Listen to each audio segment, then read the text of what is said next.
Magandang araw po muli mga kaguro, kabayan at kaempleyado. Maraming salamat po sa patuloy ninyo na panonood at pagtutok sa ating YouTube channel. At ngayon mga kaibigan, pag-usapan natin kung ang anonymous complaint ba ay valid or will it prosper in the Department of Education.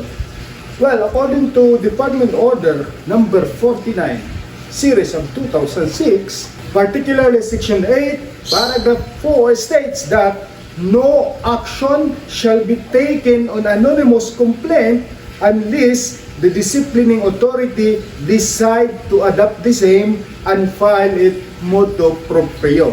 So, if the anonymous complaint o yung mga complaint na hindi nagsasaad ng mga tunay na pangalan o hindi sinasabi kung sino ang sumulat, will be only be valid if there is an obvious truth and merit to the complaint and if the disciplining authority will take cognizance of the case.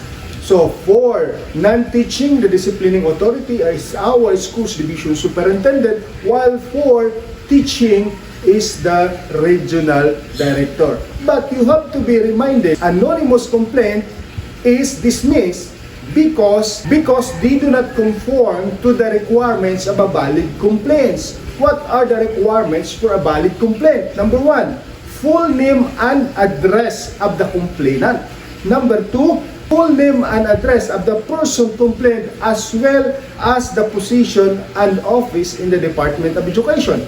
The next, a narration of relevant and material facts which shows the acts or omission as alleged and committed by the person. And number 4, certified copies of documentary and affidavits of witnesses if any. And number 5, certification statement of non-forum shopping.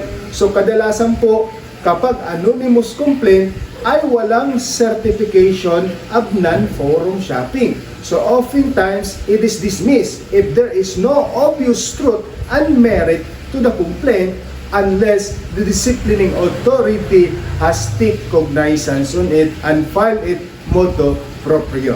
So yun po mga kaibigan, maraming salamat po sa inyong panonood.